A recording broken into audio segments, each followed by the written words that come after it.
A continuación, un panel con invitados especiales contribuirá a poner en mayor contexto los resultados del estudio.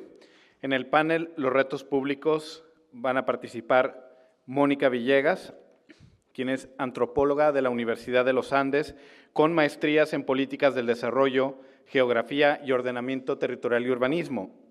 Ha trabajado en corpovisionarios como jefe de proyectos o jefa de proyectos de ciudades e internacional, como consultora del Banco Interamericano de Desarrollo y profesora de la Universidad Externado de Colombia.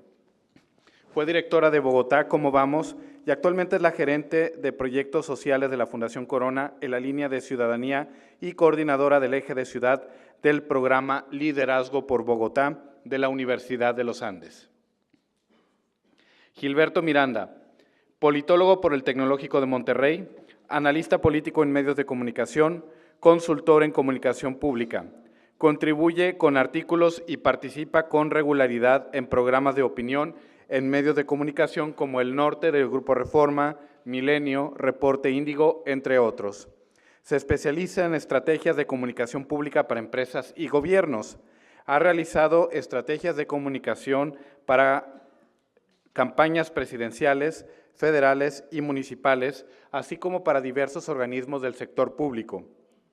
Fue candidato a la alcaldía de San Nicolás de los Garza, Nuevo León, en el proceso electoral de 2012. Le fue otorgado el Premio Estatal de Periodismo de Nuevo León 2018 en la categoría Columna Editorial. Adelante. Muchas gracias, Guillermo, y muchas gracias a nuestra invitada y nuestros invitados. Nos parecía importante cerrar la conversación de hoy ampliando un poco más la perspectiva sobre lo que acabamos de presentar. Y agradecemos mucho que nos visite Mónica Villegas de Bogotá. Bogotá, ¿Cómo vamos?, cumplió 20 años el año pasado. Ella fue directora en una etapa muy importante de la iniciativa y ahora tiene una responsabilidad en la red de ciudades colombianas ¿Cómo vamos? Y siempre es importante tener una perspectiva un poco externa y más amplia sobre lo que estamos viendo en Nuevo León a la luz de los diálogos. Y agradecemos igualmente a Gilberto Miranda, que es un reconocido analista, que nos ayude a entender mejor qué nos quieren decir los y las habitantes del área metropolitana y del estado de Nuevo León sobre la realidad que vivimos. Así que sin más, empecemos con una primera reacción, Mónica, sobre los resultados que viste, que conociste, ¿qué te llamó la atención? Bueno, Luis, pues primero que todo, muchas gracias por invitarme. Yo me siento muy contenta de estar en este espacio compartiéndolo con ustedes. Por supuesto, tener ya varios ¿Cómo vamos? En América Latina, eso habla muy bien de nosotros como ciudadanos empoderados y apropiados de la gestión pública en nuestras ciudades. Bueno, pues he estudiado los resultados y parte también de lo que hemos hablado de qué dicen estos resultados también a la luz de algunas ciudades que nosotros medimos en Colombia, en especial Medellín y Bogotá. Y parte de una reflexión que estábamos haciendo es por qué, por ejemplo, en una ciudad como Bogotá, los resultados son mucho más complejos de lo que nos resultan acá en Monterrey. Pero adicional a esto, me puse también a analizar los resultados con Medellín, ¿sí? Y vemos, por el contrario, por ejemplo, que Medellín es una ciudad bastante más optimista, inclusive lo que vemos con Monterrey. Parte de lo que, digamos, de lo que yo veo, de todas maneras, es que, por supuesto, compartimos las mismas preocupaciones en ciudades como Bogotá, Medellín, o en otras que nosotros vemos en Colombia que lo que vemos en Monterrey. Sin embargo, me pongo a pensar, y aunque no conozco las cifras objetivas de lo que sucede acá en el área metropolitana de Monterrey, vemos, por ejemplo, que una ciudad como Bogotá tiene una imagen bastante desfavorable, un alcalde cerca del 24%, cuando en Monterrey es alrededor del 50%, ¿sí? Vemos ciudades como Bogotá donde, por ejemplo, la percepción del aumento de la corrupción es mucho más alto y, en fin, vemos, digamos, una ciudad con resultados o con cifras objetivas relativamente buenas en general en materia de seguridad, en materia de salud, en materia de educación, pero una ciudadanía que realmente califica muy mal. En cambio, veo, por ejemplo, que un Medellín y un Monterrey comparten muchas veces sus percepciones acerca de la mayoría de los problemas, de todas maneras siendo Medellín mucho más optimista. Y esto me explica y me pone a pensar la similitud de todas maneras histórica de la que tiene un Monterrey con Medellín en la misma creación de la ciudad. Son ciudades que han sido creadas por empresarios, donde se han construido relatos y narrativas mucho más fuertes de apropiación acerca de cómo todos en conjunto construimos ciudad, mientras, por ejemplo, en Bogotá no sucede eso, ¿sí? ¿Qué me parece interesante, por ejemplo, y preocupa de Monterrey, por ejemplo, es la participación ciudadana? Tenemos un porcentaje muy alto de personas que no participan acá en Monterrey. Y me llama mucho la atención porque es una cifra que nosotros hemos visto con mucha preocupación en Colombia, que pensábamos alta, pero acá sí tengo el dato… 87%. 87% de no participación. que no participa. Tenemos, por ejemplo, en Bogotá un dato que nos preocupaba, que era alrededor del 50%, en donde sentimos que teníamos una ciudad bastante apática. Y digamos, es un llamado de atención importante, siendo sobre todo esto un ejercicio de participación ciudadana, cómo lograr que la ciudadanía, más allá de la queja, ¿sí?, del descontento o de que nos sintamos, o de esta apatía que estamos mostrando, cómo realmente logramos involucrarnos con lo público, cómo entendemos que construir ciudad es un ejercicio de corresponsabilidad ciudadana, que yo no me puedo estar sentando y diciendo no me siento bien con los temas de medio ambiente, no me siento esto, sino yo como ciudadano, cómo me empiezo a involucrar. Y esto es un muy buen punto de partida, es decir, tener ejercicios ciudadanos abiertos, con información disponible, me permiten a mí empezar a empoderarme y a entender los temas de lo público que me permiten involucrarme. Creo que lo que más me preocupó y me llamó la atención es la gran apatía ciudadana de lo que está sucediendo en Monterrey, que yo lo veía como una preocupación en Colombia, pero que estamos acá realmente es significativo y alarmante. Gracias, Mónica. Gil, una primera reacción. Gracias, Luis. Pues muy buenos días a todas y todos. Mil gracias por la invitación a Cómo Vamos. Yo, pues por mi deformación profesional y ya la costumbre de escribir todas las semanas, pues ya lo editorialicé. Y yo le pondría el título Así vamos 2018, una ventana a nuestras desigualdades. O sea, creo que es algo que nos puede como poner una reflexión muy importante sobre la mesa, es las muchas maneras en que somos desiguales en la ciudad con los datos que arroja la encuesta. Y pongo 3 ideas sobre la mesa. La primera es justamente la desigualdad, la segunda es que estamos desmovilizados políticamente, justamente que no participamos, y la tercera es que tenemos una conformidad aparente, pareciera que estamos relativamente contentos con el estado de cosas. Algunas cosas que nos dicen desigualdad: más del 60% de la población gana apenas 3 salarios mínimos y a 25% el ingreso no le alcanza. Solo el 11% de la población puede ahorrar. Estamos hablando de que 1 de cada 10 personas en esta ciudad tiene capacidad de ahorro, con todo lo que eso implica para las familias. Casi el 90% de los hogares percibe menos de 13,300 pesos al mes, de los hogares, no de las personas. Esto lo ligo a un estudio que acaba de sacar la Facultad de Economía de la UNAM, donde nos dice que en los últimos 30 años el poder adquisitivo de los mexicanos ha caído 80% en los últimos 30 años. Y en 1987 requeríamos trabajar 4 horas con 50 minutos para comprar la canasta básica y hoy necesitamos más de 24 horas de trabajo. O sea, también hay un fenómeno de cómo se ha precarizado el trabajo y ha perdido valor el salario en toda esta lógica de la desigualdad. Se vive la desigualdad cuando nos movemos. O sea, cuando nos movemos en transporte público, nos tardamos 103 minutos en promedio en llegar a un lugar, y cuando nos movemos en coche privado, 53 minutos, o sea, casi la mitad. Ahí hay una desigualdad también bastante aguda. Tenemos desigualdad al caminar, 45% consideran los cruces peatonales seguros y apenas un 27% considera que las banquetas sean suficientes. Desigualdad a través de la discriminación, no lo abordamos aquí, pero es brutal. Casi todas las variables de discriminación oscilan entre el 40 y el 50%, por el color de la piel, por la preferencia sexual, por ser pobre, por ser mujer, casi 50%. Así que también vemos reflejadas desigualdades a través de la discriminación y también desigualdad al divertirnos. 30% de nosotros consideramos que no es seguro ir a un parque. O sea, ni siquiera los espacios donde deberíamos estarnos divirtiendo, una buena parte de la población los considera seguros. La desmovilización, la segunda idea, baja participación e involucramiento de lo público, que concuerdo en que ese es un hallazgo muy importante. El 55% de los encuestados no saben qué hacen los alcaldes ni el gobernador, no tienen idea.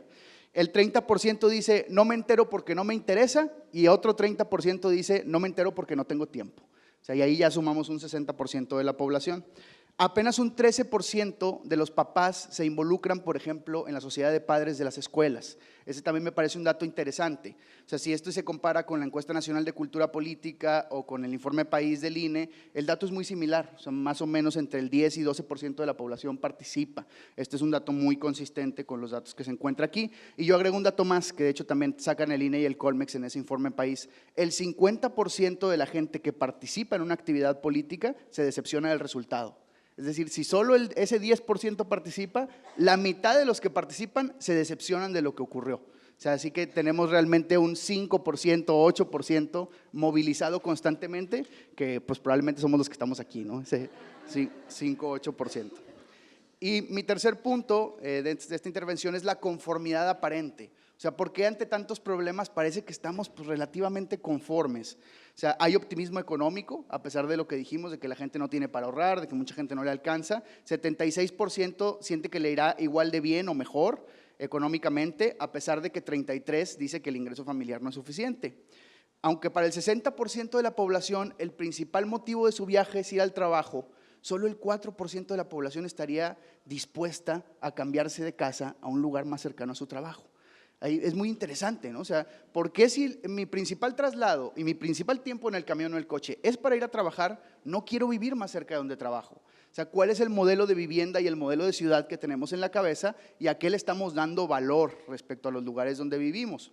Un dato brutal, solo el 8% consideró la violencia familiar como el problema más grave de inseguridad, siendo que en Nuevo León, en la ciudad, tenemos activada la alerta de género por feminicidios. Hoy en la mañana se dio a conocer que fuimos el tercer lugar nacional en 2018 en feminicidios. Es el delito más denunciado en el estado y que ya deberíamos dejarle de llamar violencia familiar o separarlo, porque es violencia contra las mujeres en su enorme mayoría, ¿no? Violencia de género, pero solo 8% de la población lo considera un problema importante de seguridad.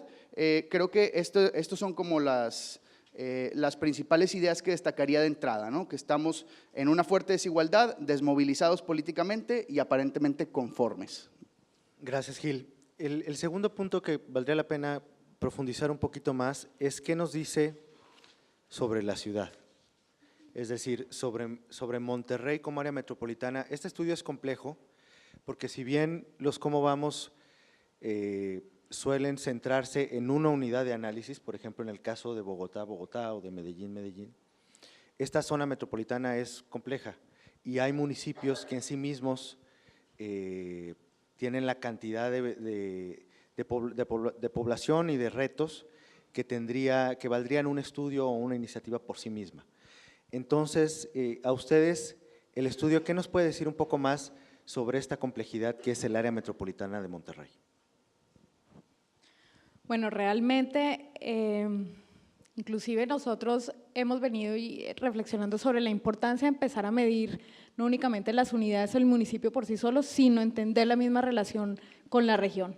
Porque también, digamos, si yo me miro únicamente o me estoy midiendo únicamente como Bogotá, estoy dejando de entender las relaciones que está teniendo con el resto de municipios en términos de seguridad, de movilidad, de inequidad, justamente que ahorita lo mencionaba y que fue muy interesante cuando estaba viendo los resultados, porque de todas maneras la misma encuesta sí empieza a reflejar las inequidades en el mismo acceso en la prestación de los servicios en general en materia en toda la encuesta.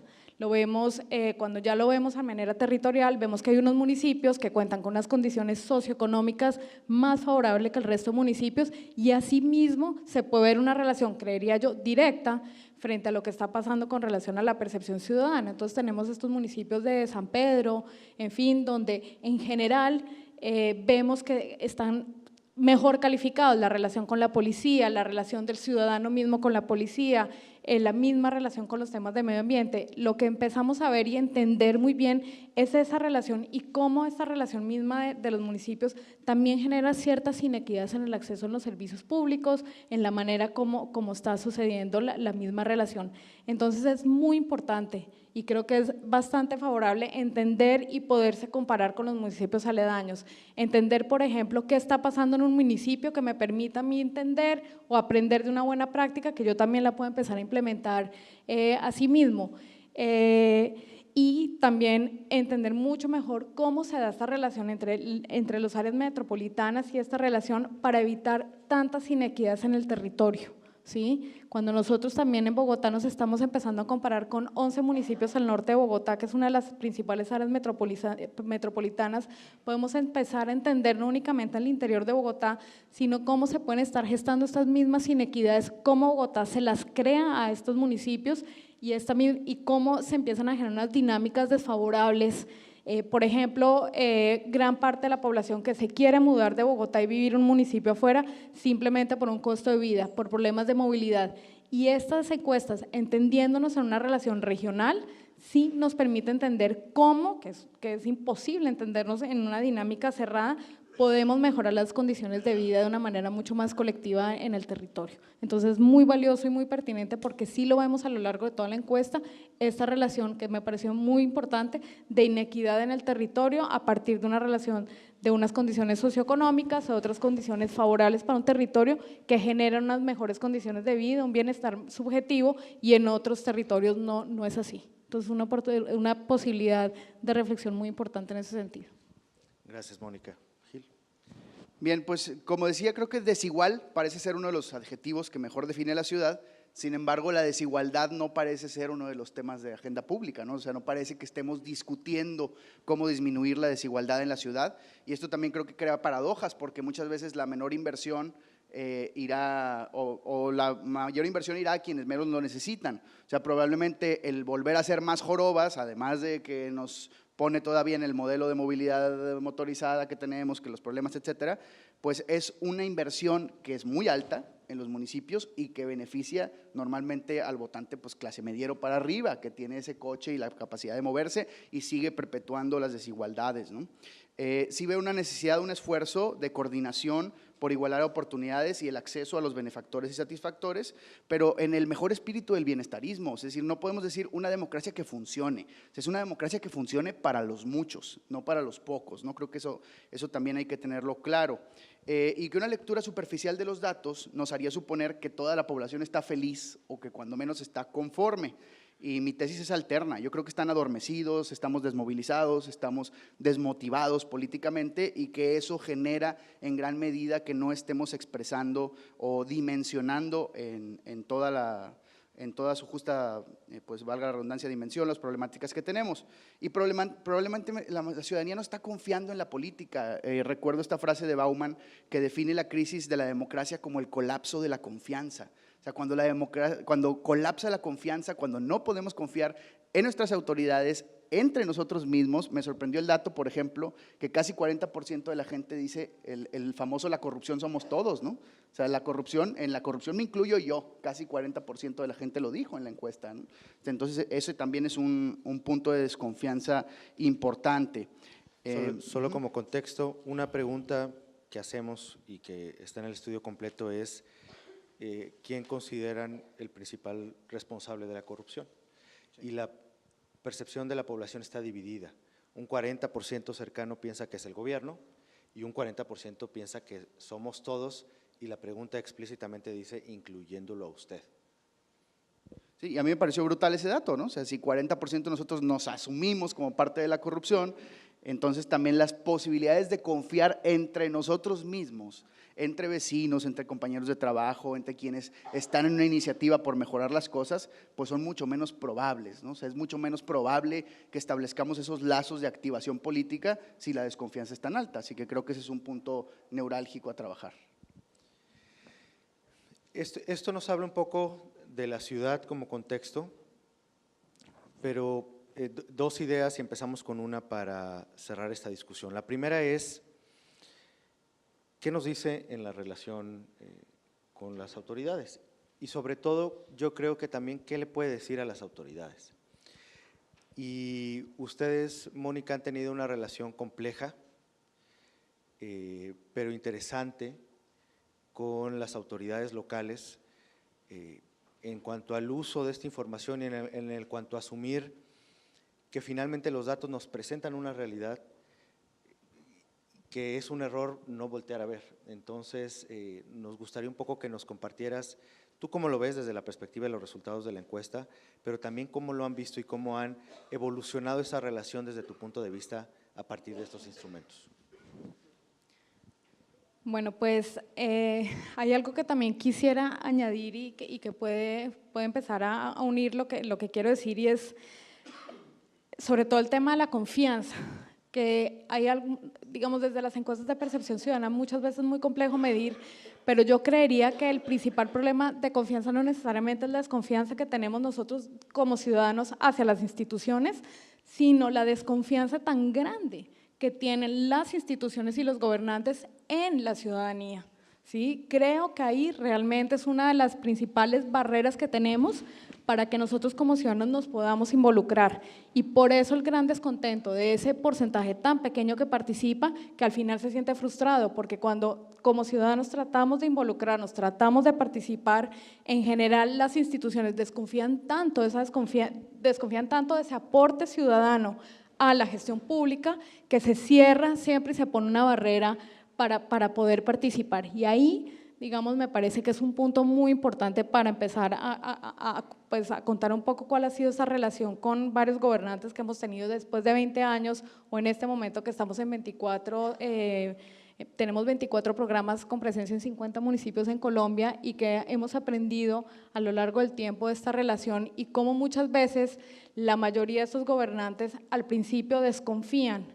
Y ese proceso, empezar a gestar esa confianza a partir de un ejercicio que lo que busca es aportar a la ciudad, que sea un capital para la ciudad, sí permite empezar a construir y a que esta información sea relevante, no solo para nosotros como sociedad civil o para los que levantamos el ejercicio, levantamos la información, sino para que los mismos alcaldes empiecen a tomar esta información. Pongo un ejemplo.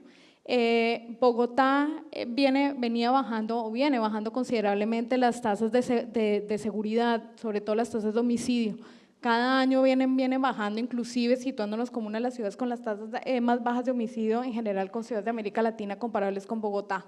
Sin embargo, cada vez más aumentaba la percepción de inseguridad en la ciudad. En un punto llegamos a que 7 de cada 10 ciudadanos se sentían inseguros en Bogotá.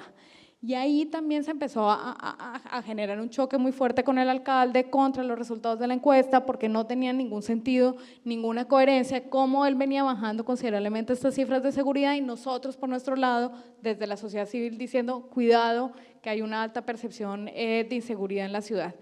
Se empezó a hacer un ejercicio muy interesante de entender por qué, si veníamos bajando mejorando cifras de seguridad, por el otro lado, la percepción de inseguridad venía aumentando. A través de la encuesta, que es un instrumento maravilloso que te permite empezar a hacer correlaciones, además de por qué me está botando una cifra, qué es lo que me está pesando para que me esté afectando esto, pues lo principal que salió fue la falta de confianza en el alcalde, por ejemplo. La principal razón por la que la gente se sentía insegura en la ciudad es porque la gente no confiaba en el alcalde. Hay una desconfianza muy alta que se percibía. Y otros problemas, por ejemplo, relacionados con el espacio público, muy mal estado de las banquetas, mala iluminación, que empezó también a permitir a que el alcalde recibiera estas recomendaciones y empezara a intervenir y a mejorar ciertos aspectos que luego vemos que empiezan a tener un efecto importante en los resultados, por ejemplo, de seguridad ciudadana, y que ahorita viene mejorando la percepción, no es buena, pero viene mejorando. Entonces, el mensaje acá es, por un lado, que un ejercicio como vamos, que es objetivo, que es imparcial y que el único interés que tiene es contribuir y ser corresponsable con la gestión pública, inmediatamente empieza a generar lazos de confianza con los gobernantes, que es muy importante que los gobernantes, las instituciones empiecen a confiar en la misma participación de la ciudadanía, que yo creo que es nuestro principal problema, de todas maneras, alrededor de la participación ciudadana. Y 3, que este es un instrumento que no es útil únicamente para nosotros como sociedad civil, sino que es un instrumento sumamente valioso para poder diseñar y entender política pública. Muchas veces la misma encuesta te permite y te revela otra cantidad de cosas que desde la objetividad del dato no lo vas a poder entender. El caso de seguridad, venían bajando las tasas de homicidio, venían bajando, pero permitió entender que tocaba transformar y modificar ciertas prácticas y otro tipo de intervenciones a nivel urbano que me permitieran poder mejorar mejores entornos y más seguros. Y en fin, tengo otra cantidad de 1000 ejemplos que han permitido cómo este instrumento genera y fortalece las relaciones de confianza en doble vía, pero cómo también fortalece la gestión pública y nos permite involucrarnos como ciudadanos en la gestión pública. Gracias, Mónica. Creo que dices algo muy clave, que es que el dato, para verdaderamente usarse, hay que irnos a fondo, y esa es una responsabilidad de la sociedad civil y del gobierno, entenderlo mejor, porque verlo nada más en una perspectiva única nos sirve para el evento, pero para entender dónde están los problemas vale la pena hacer un acercamiento entre ambas partes. Gil, la pregunta es la misma, pero un poco de contexto, porque creo que estás ansioso por comentar estos resultados. Pondría nada más algunas consideraciones sobre la mesa, un poco más a fondo de lo que vimos acá. La primera es que nosotros medimos pasando un año electoral, lo cual indirectamente, para bien o para mal, repercute en la percepción que la gente tiene sobre las autoridades locales. Segundo, sí podemos ver claramente que consistentemente, con excepción de Monterrey, donde la opinión está más dividida, pero sobre todo en los casos de Santa Catarina, Escobedo y Santiago, la percepción de la población es muy positiva y eso puede leerse de varias maneras. Otra consideración importante, sobre todo cuando lo vemos con el estudio pasado, es que incluso quienes tenían una popularidad muy alta, como en el caso de San Pedro, se pueden desplomar muy rápidamente y pueden pasar de ser el primer lugar, como en el estudio anterior, a ser de los últimos. Y finalmente, un caso incógnita es el municipio de Juárez, porque el municipio de Juárez, los servicios públicos son los peor evaluados en el área metropolitana y la percepción de la gente sobre el alcalde es más bien ambigua, y finalmente fue un alcalde que también se reeligió. Entonces, agregando un poco más estos datos sobre la mesa, ¿qué nos dice este estudio sobre ese y temas que tienen que ver con la autoridad? Claro, pues yo diría dos cosas, y la primera es que a los alcaldes les da una maravillosa oportunidad de ser la cabeza de lanza, la punta de lanza del enfoque metropolitano. O sea, creo que hay tantas problemáticas compartidas y que tienen lógica sistémica como ciudad, que tiene mucho sentido que se continúe el esfuerzo que inició el trienio pasado de la Asociación Metropolitana de Alcaldes, que también hay que recordar que surge por un factor político, surge porque por primera vez en el Estado hubo un gobernador que no tenía filiación partidista o de las fuerzas tradicionales, y eso genera un nuevo espacio de coordinación política. No pasa nada, es una circunstancia, pero creo que un reto interesante para los alcaldes hoy por hoy sería formalizar ese espacio y tener una agenda común públicamente establecida en la que pudieran avanzar. Eso sería maravilloso. Se opusieron al gobernador y a otra cosa, pero no me acuerdo ahorita a qué más se opusieron desde la AMA, pero bueno, adelante. Haremos memoria. Y la segunda es que también hay un subtexto que a mí me preocupa, y es que estos datos de la desmovilización, del aparente conformismo, al menos a mí me hacen pensar, y hago el disclaimer aquí como en los programas, de que las opiniones aquí vertidas son responsabilidad de quienes las emiten, no de la plataforma, pero mi opinión es que me lleva a pensar que la clase política está consciente de que fallar es barato, o sea, que no tiene tantas consecuencias quedar mal ante una ciudadanía desmovilizada, despolitizada, que está más o menos conforme. O sea, ¿por qué pudieron darse el lujo los alcaldes del trienio pasado de cuestionar o decir, pues ya no voy o no voy a la plataforma? Pues porque el costo político no era mucho.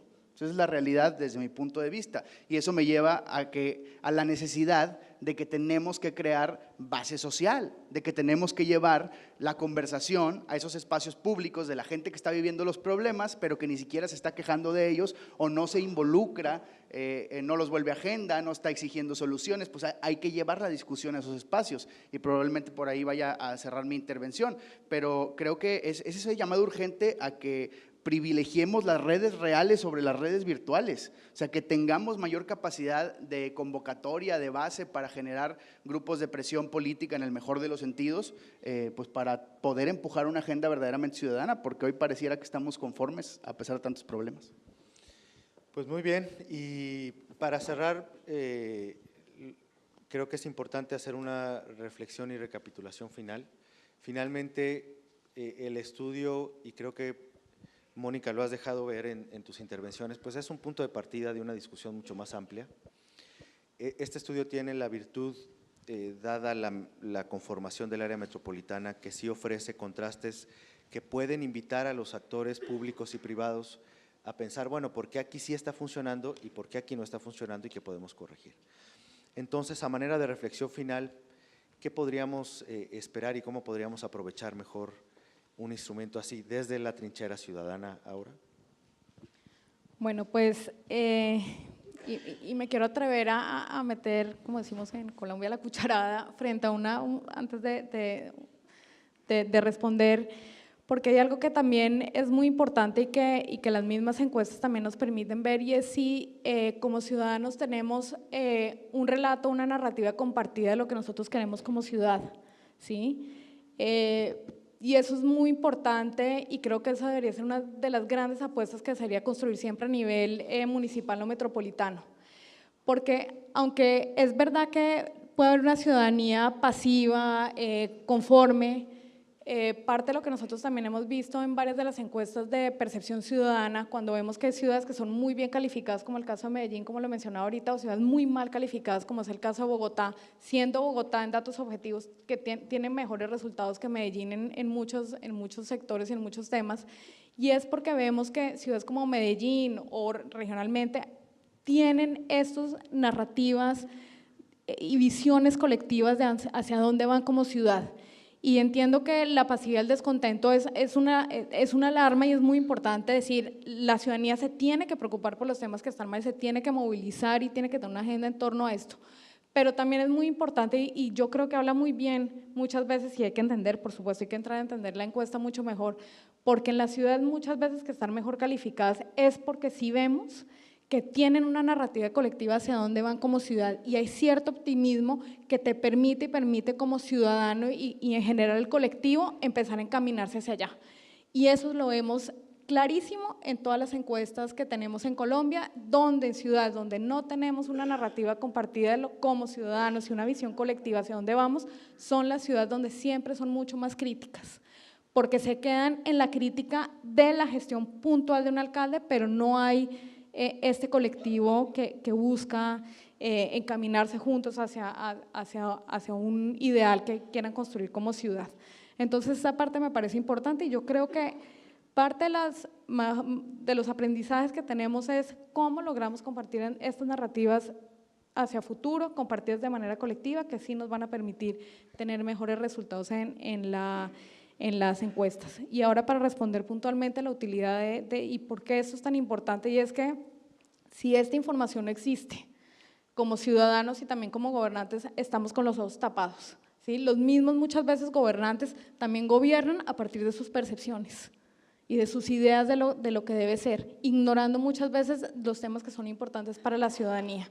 Y este es un tema que es clave también, no únicamente para nosotros como ciudadanos, de estar aportando y diciendo qué es lo que nos importa, qué es lo que nos aqueja, qué es lo que nos preocupa o dónde nos sentimos bien. Es muy importante este instrumento porque sí le permite a las gobernantes, a las instituciones, entender dónde realmente también están los temas importantes para la ciudadanía. Entonces, un instrumento como estos, o en general todo el ejercicio que hacen los Cómo Vamos, de hacerle seguimiento a cómo van los temas desde la realidad objetiva, desde la realidad subjetiva, permite empezar a destaparnos los ojos frente a la realidad de la gestión pública y tener esta información abierta, disponible, que además cada vez más este tipo de información de alguna u otra manera presione a las instituciones a empezar a producir información. Eso es un problema que nosotros tenemos en Colombia, que supongo que acá también. Y es que como ciudadanos no tenemos acceso a esta información, y el Cómo Vamos juega una labor sumamente importante de empezar a abrirla, a ponerla disponible para que todos la utilicemos. En el momento que contemos con información abierta, disponible, donde todos pongamos tener acceso a esta información, le va a permitir tanto a las instituciones como a los ciudadanos empoderarnos mucho más sobre la gestión pública, e inmediatamente también va a mejorar los resultados. Muchas gracias, Mónica, y una reflexión final, Gil. Sí, con gusto. Pues yo lo que me preguntaba al pensar en la encuesta era cómo defender la idea de una comunidad, de una ciudad que es de todos y todas, si nos asumimos como islas. O sea, concuerdo absolutamente en que se tiene que crear esa narrativa compartida. Creo que estamos en el camino de hacerlo, al menos yo todavía no percibo que así sea, o sea, creo que Este tipo de iniciativas es lo que nos empuja hacia allá, pero es el reto llegar ahí, ¿no? La mayoría de quienes estamos aquí, pues nos conocemos, ¿no? Somos los sospechosos comunes. O sea, casi somos siempre los mismos que estamos en todas partes y somos esos mismos que estamos en el 1% o en el 10% de los ingresos. O sea, seguimos enfrascando o teniendo la mayoría de estas discusiones en la parte de arriba de la pirámide. Yo creo que hoy por hoy el reto es cómo lo bajamos a esa gente que tiene los problemas y así como se me ocurría, así como los urbanistas que de repente escucho hablar, Eduardo que me ha enseñado un par de cosas, o sea, que cuando hablan de urbanismo táctico, pues yo creo que deberíamos empezar a hablar de participación táctica, o sea, cómo empezamos a generar debates y a generar diálogos en los espacios donde normalmente no los hay, o sea, cómo sacamos a la calle a que empiece a hablar de los problemas, a que empiece a reflexionar sobre las situaciones de su alrededor. O sea, yo creo que ahí estriba en gran medida el reto que tenemos de hacer esta narrativa compartida y de activar a la ciudadanía. Y quería finalizar con una frase que leí de Slavoj Žižek que me gustó mucho y que creo que nos permite terminar en un espíritu progresista y en un espíritu positivo. De hecho, me gustó mucho que el video termina con la idea de escuchamos a todas las voces. Yo creo que ese es el corazón en el lugar correcto, ¿no? Ese es el camino que creo que deberíamos de seguir. Y dice, lo fantástico de nuestra tradición democrática es que la imperfección está dentro del sistema. Forma parte de la capacidad de nuestra democracia para ser crítica consigo misma. Es un sistema único que incluye la autocrítica. Y en ese espíritu vamos. Muchas gracias, Gil. Muchas gracias por acompañarnos. La discusión apenas empieza. Gracias por estar aquí. Nos vemos pronto.